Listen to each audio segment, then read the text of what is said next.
39 morti per il Covid oggi in Veneto e record di contagi, oltre 3.300 i nuovi infetti, picchi a Treviso, Verona e Vicenza. Il Veneto in area gialla, ma Zaia ammonisce siate prudenti o passiamo al rosso, non esclude la possibilità di micro lockdown locali, così anche dal Ministero della Sanità. Formalizzata la riapertura di tutti gli ospedali Covid nei quali gradualmente si stanno sospendendo le attività ordinarie, così oggi nel corso del punto stampa del Presidente. Scuole superiori, torna da domani la didattica a distanza, lezioni solo online anche per gli universitari, l'amarezza degli studenti. Restano in classe i bimbi di elementari e medie, ma dovranno indossare la mascherina al banco. L'assessore Donazzano è sbagliato, tenerla sempre, propongo intervalli di aria.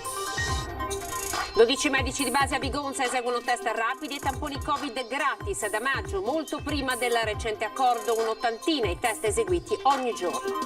Sciopero nazionale dei metalmeccanici a Fusina, un minuto di silenzio per ricordare l'operaio 49enne deceduto ieri a Marconna.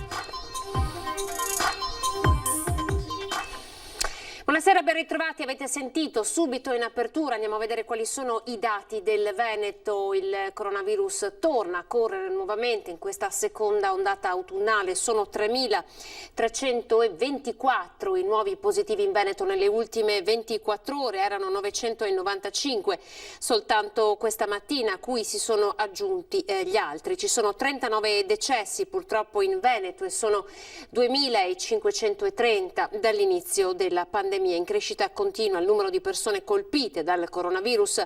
I numeri invece sul fronte dei ricoveri sono 1.316 le persone in ospedale, nei reparti non critici più 42, invece sono 178 il numero dei pazienti in terapia intensiva, più 18 rispetto alla serata di ieri. Questi dunque i nuovi numeri del contagio e poi la notizia ovviamente che è arrivata ieri sera intorno alle 20:30, il Veneto è classificato zona gialla, dunque i divieti non saranno inaspriti come accade invece per altre regioni a partire da domani, ma sentiamo il messaggio ai veneti del Presidente Zaia nel corso del punto stampa di oggi.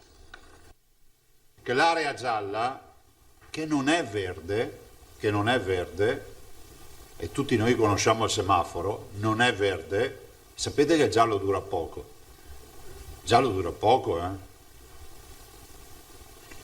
E dopo il giallo c'è il rosso. Guardate che nel Covid può accadere di tutto, può anche accadere che fra una settimana siamo qui a raccontare di migliaia di persone ricoverate.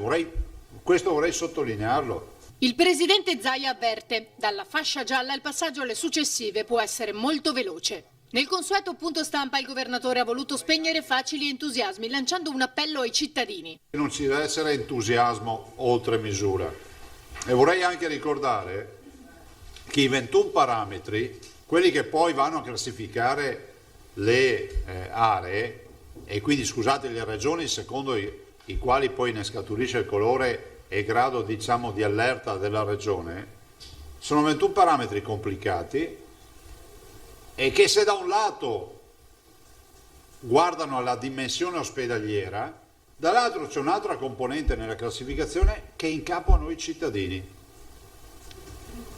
e che non possiamo delegare a qualcun altro. C'è una componente della classificazione che ci fa passare da area gialla ad arancione o rossa semplicemente in capo a noi cittadini. E da cosa è rappresentata? Dal numero di contagi. Per questo Zaia insiste sui comportamenti da tenere. Guardate che abbiamo una strage di contact tracing ricostruiti con infezioni domiciliari tra parenti. E l'altra grande quantità di infezioni avviene nelle cene tra amici, nelle cene aziendali. Quindi in questa fase bisogna evitare il massimo gli spostamenti, bisogna evitare gli assembramenti, evitare tutto quello che sono occasioni di scambio di virus. Io ho l'obbligo di dirvelo, perché al di là di questa festa, di questo risultato dell'area gialla, il tema è che il virus c'è e dopo il giallo o si resta sul giallo perché il semaforo si incanta oppure si passa al rosso. E rosso vuol dire arancione, vuol dire restrizioni, vuol dire che le cose non funzionano. Le future restrizioni che ci aspettano a Guado sono che non si esce più dai territori comunali, dai territori regionali, si chiudono tutti i bar, si chiudono le parrucchiere, i ristoranti. Cioè, se è questo che vogliamo, possiamo fare a festa della liberazione, perché ci arriviamo con velocità estrema. E quindi una preghiera ai veneti, che sono sempre stati persone per bene. E guardate che questa non è una reprimenda, perché la stragrande maggioranza dei veneti porta la mascherina.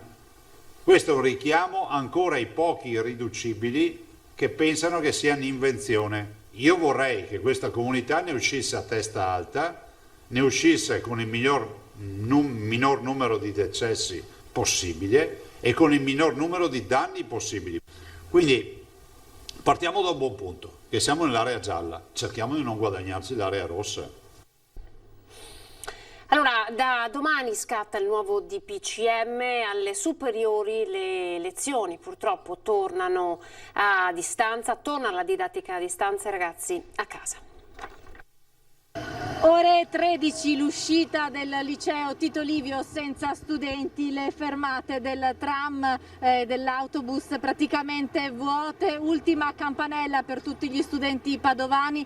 Da domani purtroppo ci dicono si torna con la didattica online. La didattica in presenza per gli istituti superiori era già stata ridotta al 25%. Per quelle classi a cui oggi toccava il turno a scuola è stata dunque l'ultima campanella. Per almeno un mese gli oltre 38.000 studenti padovani dovranno frequentare le lezioni da casa. C'è molta amarezza, ci dice a microfoni spenti il preside del Tito Livio nel chiostro silenzioso. E anche agli ultimi alunni seduti alla fermata del bus non basta sapere che domani potranno alzarsi un po' più tardi per iniziare le lezioni. Molto più bello lavorare in presenza, però il bello della didattica a distanza è che puoi dormire di più. Però comunque è più bello, cioè è più bello in presenza. È più bello in presenza perché si capisce meglio le cose. Per molti versi non è il massimo, però questo è per la salute, si fa, quindi ci accontentiamo. Delusi anche gli studenti universitari, anche per loro, esclusi quelli del primo anno, è stata l'ultima giornata di lezione in aula. Era una giornata un po' particolare perché adesso so che non ci sarà più questo effetto di gruppo, di conoscere gli altri studenti, questa atmosfera di classe, quindi un peccato. Penso che comunque con tutte le misure magari sarebbe stato possibile un po' permettere nei limiti la presenza, almeno in università, ma purtroppo no, e vabbè, ma ci adattiamo. È sempre un dispiacere perché si perde un po' quello che è il mondo universitario, anche le conoscenze. Nel Veneto, zona gialla, tirano un sospiro di sollievo baristi e ristoratori che fino alle 20 di mercoledì sera hanno atteso le comunicazioni del Premier Conte, ma che possono continuare a rimanere aperti fino alle 18. Da venerdì scatta il coprifuoco alle 22 con il divieto di circolare se non per motivi di lavoro, salute e comprovata esigenza. I mezzi pubblici potranno viaggiare con capienza massima del 50%. Chiusi musei e mostre, sale slot, bingo e i centri commerciali nel fine settimana.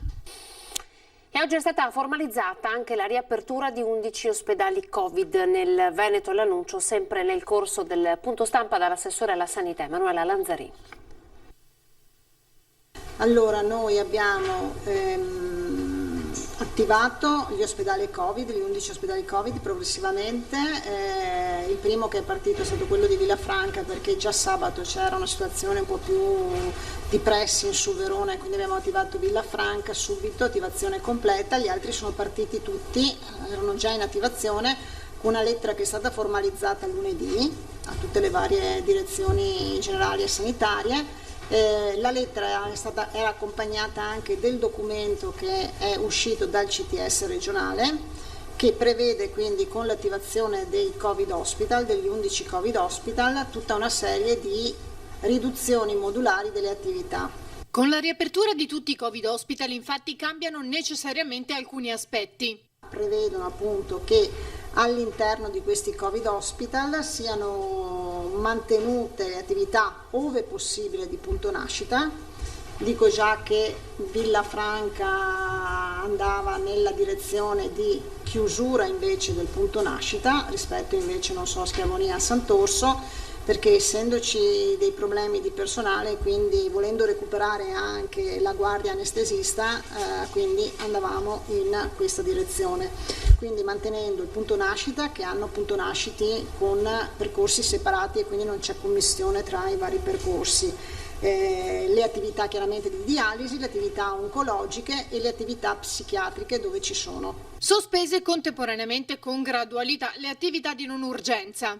Ossia garantiamo le prestazioni, quelle con a 24 ore e a 10 giorni, mentre c'è una progressiva sospensione, graduale sospensione delle attività, quelle specialistiche ambulatoriali, a 30 e a 60 giorni. Questo perché, l'ha ripetuto il Presidente, perché dobbiamo cercare di recuperare personale.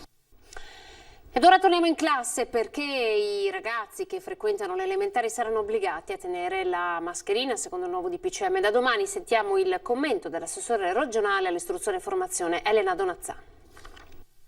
Alle elementari, nella scuola dell'infanzia, tenere la mascherina per tutte quelle ore io credo che sia non corretto, perché le distanze ci sono, i bambini sono straordinariamente disciplinati, la mettono sempre la mascherina, quando entrano, quando escono, quando c'è la ricreazione dove peraltro non possono nemmeno giocare più e sono rispettosi e le maestre sono bravissime a tenere, ma dico è necessario mettere la mascherina ai bimbi in classe? E se la legge continua ad andare in quella direzione, siccome siamo rispettosi della legge, io dico troviamo delle modalità, ogni 40 minuti ci si fermi, si tolga la mascherina e si respiri. Ed ora la palla passa ai ristoratori, molti di loro parlano di scampato pericolo, tirano un sospiro di sollievo, ma appunto andare in zona rossa è un attimo, quindi torna l'appello alla responsabilità di tutti. Andiamo a Treviso. Più di qualcuno ha brindato questa mattina per il giallo assegnato al Veneto per il coronavirus. Una notizia arrivata ieri in serata quando molti si erano già rassegnati a chiusure molto più drastiche. Io ho chiuso qui non sapendo cosa fare oggi, sì, poi immaginavo comunque che non poteva essere dall'oggi al domani. Probabilmente però i più sconfortati in realtà pare siano stati i clienti, osservando come oggi i locali comunque fossero più vuoti del solito. Una situazione che però non impensierisce i gestori già preparati a soluzioni alternative, come queste due giovani bariste che hanno inaugurato il locale meno di una settimana fa. Ci stavamo già organizzando per fare i piatti da asporto, per portare brioche e caffè in giro negli uffici. Contromisure nella più tipica e veneta arte di arrangiarsi, segno di una ferrea volontà di non fermarsi. Andiamo avanti settimana dopo settimana, però è stata una bella notizia, diciamo, quello che è avvenuto ieri sera. Poi c'è chi come il famosissimo Muscoli in pescheria ha già chiuso per un caso di contagio e che con arancio o peggio rosso rischiava di fare tutto un dritto. Titolari talmente emozionati per aver riaperto da non avere letteralmente parole per il cronista. Infine c'è chi fa coscientemente il bastian contrario. Io avrei tenuto chiuso in modo tale di far abbassare abbastanza, il 50% la curva del Covid e riaprire con più serenità. Così credo che rischiamo o di peggiorare o di portarci avanti questi orari, perché l'importante è l'orario di lavoro. Perché, sottolinea il titolare dei Trevisi, il limite delle 18 che ieri abbiamo criticato aspramente oggi ci sembra quasi una conquista. Così ci perdiamo, credo, anche il Natale. Cioè, mi pareva un po' esagerata questa esultanza ieri, siamo gialli. Ecco. Posizioni diverse che però si uniscono nell'appello a tutti i cittadini. Adesso sta a noi, come dice il nostro buon sindaco, comunque il nostro buon governatore, insomma speriamo che la gente capisca. Quindi mascherina, igienizzarsi le mani, distanziamento. Rispettate le regole per arrivare al verde, se no dal giallo possiamo passare al rosso. Di darci modo di tenere aperto, chiediamo una mano anche dai nostri clienti. Ora andiamo a Vigonza, nel Padovano, dove medici di base, una dozzina, hanno dimostrato che si possono fare tamponi gratuiti ai propri assistiti. Hanno iniziato addirittura, pensate, da maggio. Da 6 mesi tamponi gratis per i residenti di Vigonza, un servizio fornito senza compenso aggiuntivo dai 12 dottori della medicina di gruppo. Noi abbiamo incominciato a fare tamponi per i nostri pazienti il 6 maggio di quest'anno, molto prima di accordi economici di qualunque tipo, li abbiamo sempre fatti gratuitamente tutte le volte che servivano. Oggi, grazie al test rapido eseguito dall'auto, i medici di Vigonza eseguono in media oltre 80 prelievi al giorno e la tendenza fa già capire che aumenteranno. Abbiamo deciso di farli primo perché era importante, secondo noi, esserci, nel senso che assistere come medici di medicina generale all'evoluzione di questa situazione senza operare efficacemente ci sembrava poco utile per la nostra professione e per i nostri pazienti. A Librandi gli 11 colleghi medici, supportati da 4 infermieri, non contano più le ore di lavoro. A volte sono oltre le 12 al dì. A maggio la loro fu un'iniziativa spontanea, mostrano ancora emozionati la prima confezione di tamponi che ritirarono di persona alla microbiologia di Padova del dottor Crisanti. È lì che tutti i giorni portano direttamente i tamponi da far analizzare. Secondo Alibrandi e colleghi, il recente accordo economico tra Regione e medici di base sui tamponi sarà utile per coinvolgere nel servizio altri medici. Per noi non è fondamentale, noi abbiamo organizzato questo servizio in modo assolutamente indipendente da retribuzioni e da riconoscimenti economici. Torniamo nel Trevigiano. Dopo l'attacco terroristico di Vienna, anche nella Marca è stata innalzata la soglia di attenzione per la sicurezza di chiese e altri luoghi di culto. Il provvedimento a seguito del Comitato per l'Ordine e la Sicurezza che si è tenuto proprio a Treviso. C'è un innalzamento delle misure di vigilanza del territorio senza peraltro la necessità di arrivare a alcuna militarizzazione. Dopo gli attentati terroristici di Vienna, anche la Marca alza la soglia di attenzione per chiese e luoghi di culto. Una presenza al momento discreta ma comunque attenta. Sia per quanto riguarda gli aspetti investigativi che per quanto riguarda appunto il controllo del territorio, le forze dell'ordine sanno che hanno, devono confrontarsi anche con delle minacce che in qualche modo per le quali si registra una recrudescenza, anche se Treviso oggettivamente è una realtà abbastanza lontana dalla probabilità che questi fatti accadano. Quindi più prevenzione che conseguenza di segnalazioni su possibili cellule terroristiche radicalizzate. Un dato che deve dare la giusta dimensione della situazione a quanti si recano nelle nostre chiese come nei nostri cimiteri. Questo vale ovviamente per tutto il nostro paese. Sul fronte del contagio da coronavirus, il prefetto risponde così alle critiche sulla lentezza delle decisioni prese dal governo. Quindi abbiamo diversi livelli di governo, sappiamo che le regioni rivendicano a gran voce di essere ascoltate, sono 20 regioni con realtà diverse e quindi se questo doveva essere il percorso è chiaro che arrivare a una sintesi non è stato facile. Quasi da definire le prove tecniche di autonomia regionale. Proprio di fronte alla gravità delle decisioni da assumere e anche dei possibili effetti, nessuno se ne è sentito di fare un passo avanti, che pure poteva essere fatto, quindi nel senso di un irrigidimento delle misure. Quindi alla fine si è scelta una decisione condivisa. Allora qual è l'appello ai cittadini per non scivolare in zona rossa? Innanzitutto seguire attentamente le regole, quindi usare la prudenza in aggiunta proprio al rispetto tassativo di quelle che sono le indicazioni che ormai conosciamo, la mascherina, il distanziamento e quant'altro, e accettare di buon grado le limitazioni che ci vengono imposte e o suggerite, perché forse fra un mese vedremo veramente gli effetti, un po' come è successo a marzo. Allora, un periodo difficile per tante attività economiche in questo momento particolarmente, però guardate che cosa succede nel Padovano, una persona che decide di aprire un'attività e l'ha aperta proprio il 4 novembre.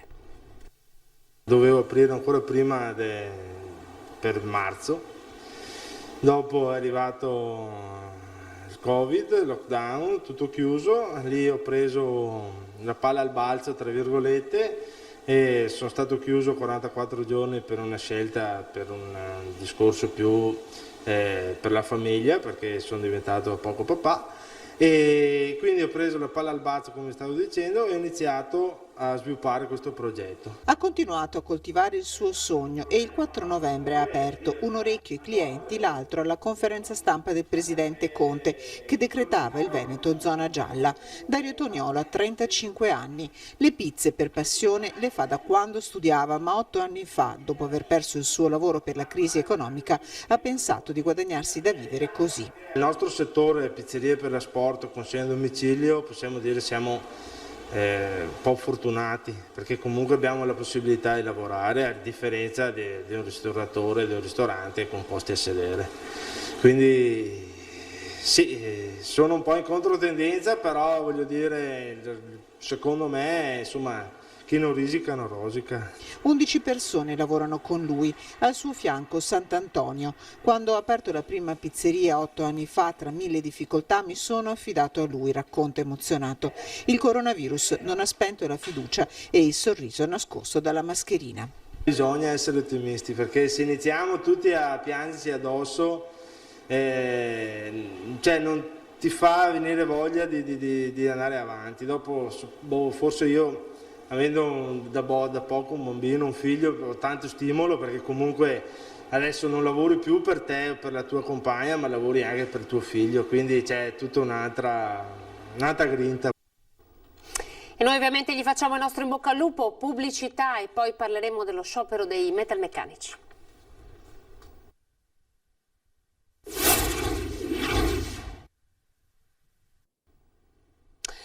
Ripartiamo dallo sciopero nazionale dei metalmeccanici, 5 i presidi di sciopero in tutto il Veneto. Andiamo nel veneziano. Io credo che sia giusto e corretto da parte di tutti, insomma, ricordare con un minuto di silenzio. È iniziato con un minuto di silenzio il presidio davanti alla sede della Slim a Fusina per ricordare il loro collega Michele Cacco, l'operaio 49enne di Marghera, deceduto ieri mattina, schiacciato da una porta di 1 tonnellata mentre stava facendo manutenzione ad un forno della fonderia Flag di Marconna. Gli animi dei metalmeccanici sono esasperati, oltre al rinnovo del contratto torna a galla l'aspetto della sicurezza nelle fabbriche. Dopo la tragedia nella provincia di Venezia le ore di sciopero sono aumentate per dire basta agli incidenti sul lavoro.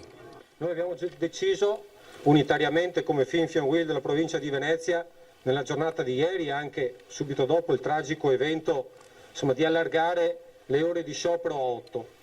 Le 4 ore di sciopero nazionale sono riuscite a svuotare le fabbriche da Padova a Vicenza, da Verona a Belluno. Gli operai metalmeccanici in presidio si sono ritrovati davanti alle fabbriche per rivendicare l'aumento dei minimi salariali fra i più bassi dell'industria italiana, con il contratto nazionale non aggiornato da 10 mesi. Chiediamo 8 punti percentuali di aumento, che sono circa 150 euro di aumento al quinto livello.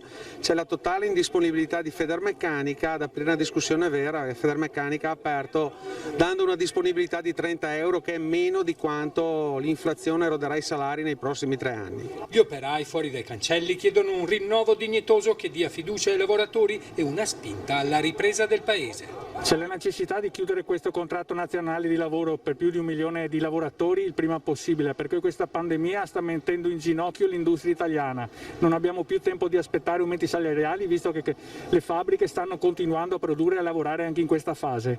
Quelli che lavoravano per mettere la fibra per continuare a lavorare da remoto, quelli che lavoravano nei mezzi pubblici, nei trasporti, negli autobus, sono tutti metalmeccanici che fanno questo tipo di attività e hanno tutti lavorato anche durante il periodo del lockdown.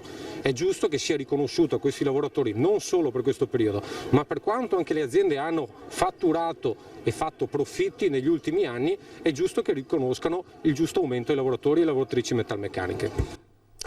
4 novembre 1966, 12 novembre 2019 c'è un filo sottile che lega il ricordo di questi 2 eventi tragici in cui l'acqua alta ha sommerso Venezia e l'isola di Pellestrina è stata nuovamente la più martoriata. Allora il delegato Scarpa dice: non può essere una tragedia fine a se stessa, dobbiamo iniziare a proteggere questo territorio.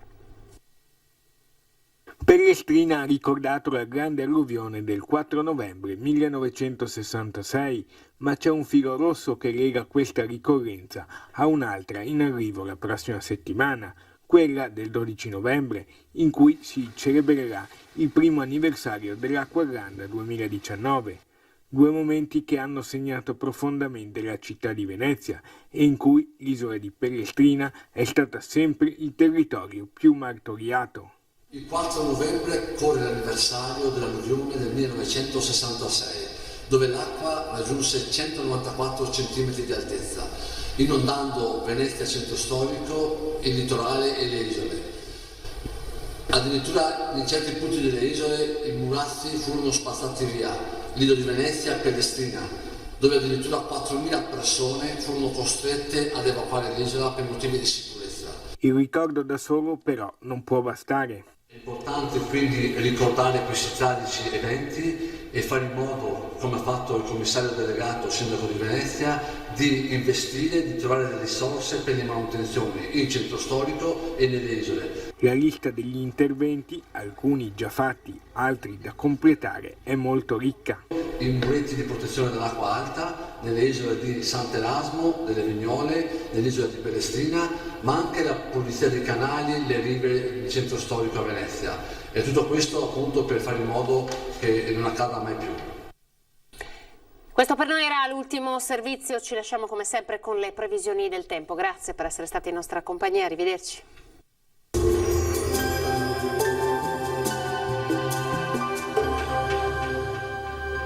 Agenzia Le Cirque. Per vendere o acquistare la tua casa, Agenzia Le Cirque. Professionisti al tuo servizio. Benvenuti al meteo. Ancora dominio anticiclonico al nord-est, dove il tempo si manterrà sostanzialmente buono. Il dettaglio di venerdì 6 novembre.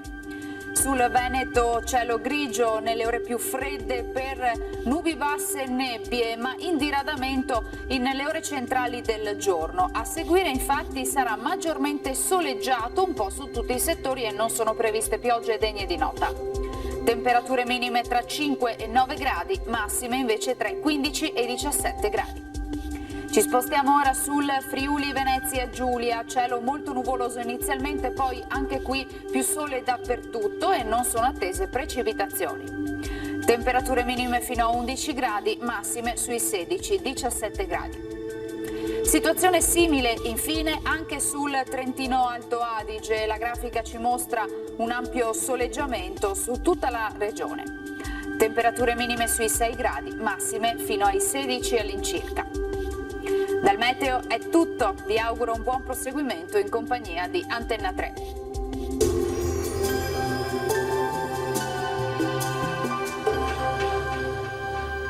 Agenzia Le Cirque. Per vendere o acquistare la tua casa, Agenzia Le Cirque. Professionisti al tuo servizio.